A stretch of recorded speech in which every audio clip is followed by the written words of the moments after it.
বরবটি এটা দেখা যাক বড় হয়, হওয়ার পরে বোঝা যাবে। বিনস জানি না, হলেই বুঝতে পারবো। তারপরে এইগুলো সব ওই শ্যাওলার পাটিগুলো একটু ছিল, এই দেখেন এই গাছের মধ্যে একটুখানি, এই মূলো গাছের মধ্যে একটুখানি শ্যাওলার ওই মাটিগুলো একটুখানি দিয়ে দিয়েছি, দিয়ে হালকা করে জল দিয়ে দিয়েছি। গাছগুলো একটু লেতিয়ে যাচ্ছে তো, তারই জন্য একটু করে দিলাম। কেন একবার দিলে তো গাছগুলো নষ্ট হয়ে যাবে, একটু গাছটা কমসে কম দাঁড়াক। হ্যাঁ, দাঁড়ালে তারপরে আস্তে আস্তে করে সব তুলে দেবো। মাটিগুলো সাইড থেকে পুরো ভরাট করে দেবো, গাছপালা হতেও ভালো হবে। হ্যাঁ, অসুবিধা নেই। সকালবেলা এলাম, খুব ভালো রোদ, মানে কি রোদ তো করা নেই, ঠিক আছে। আমার জন্য এই রোদটা খুব ভালো, এই রোদ থাকলে আমার কাজ করতে সুবিধা হয়। আর কালকে ছাদ পাত পুরো পরিষ্কার টরিষ্কার, শ্যাওলাগুলো হয়ে গেছে, এখন একটুখানি ঝাড় দেওয়া বাকি।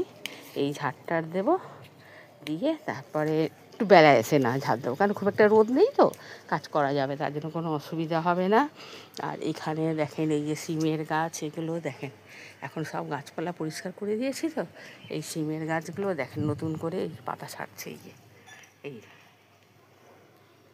এই পাতা ছাড়ছে, পাতার সাইডে ফুল টুল হবে। কুমড়ো গাছটাও একটা ডাল রেখেছি, কুমড়ো গাছটাও বাড়ছে। আর কী আর বলি, মানে এগুলো দেখেই তো সত্যি ভালো লাগে। যাই হোক, হ্যাঁ, আজকে সেরকম ফুল টুল ছাদে গাছে নেই, থাক যেটুকুই থাক। ফুল তো আছে, এই ফুলটা ভালো, কটা ফুল যাই তুলে নিয়ে আসি। খুব একটা বেশি ফুল নেই, কিন্তু যাই হোক আছে একটুখানি, ফুল তুলে নিই। তো কটা তেজপাতা পড়েছে গাছ থেকে, দেখ তেজপাতাগুলোও তুলেছি।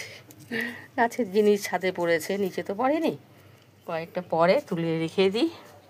আর এইগুলো করে গাছে কালকে কলা ভেজানো জল ছিল বালতিতে, কলা ভেজানো এই জলগুলো করে, এই যে সব কলাগুলো দেখেন হাতে পুরো মেখে দিয়েছে, একদম একদম অনেক দিন হয়ে গেছিলো তো কলাগুলো, এগুলো পুরো হাতে মেখে নিয়ে তারপরে বালতিতে করে সব গাছে একটু একটু করে, খুব বেশি জল দিই না, আমার যদি বৃষ্টি আসে নষ্ট হয়ে যাবে।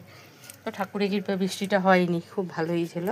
আর একটুখানি জলটা আছে, বেশি ছিল বলে দিইনি। হ্যাঁ, এই কটাগুলো দিয়ে রাখলাম। আর এখানে দেখেন আকন্দ গাছের সব পাতাগুলো কেটে কেটে দিয়ে, পাতা গাছ বেরিয়ে যাচ্ছে, লম্বা হয়ে যাচ্ছে। হ্যাঁ, এখন তো ফুল হয় না, আবার সব মাথা দিয়ে কেটে দিয়েছি। এইবার দেখা যাক নতুন করে কি পাতা গজাচ্ছে জানি না। হ্যাঁ, এই একটা পলিনেশন করে দিই। এই সফেদা গাছটার মধ্যে একটা দেখছি ফুল, তখন থেকে দেখিনি, এখন দেখছি একটা ফুল ফুটেছে, একটু পলিনেশন করে দিই। হ্যাঁ, এটা তো আমার নতুন গাছ, এখন বেশি দিন হয়নি, 1 বছর হয়নি। যাই হোক, ছোটো ছোটো দুটো হলেও তো অনেকটা হয়।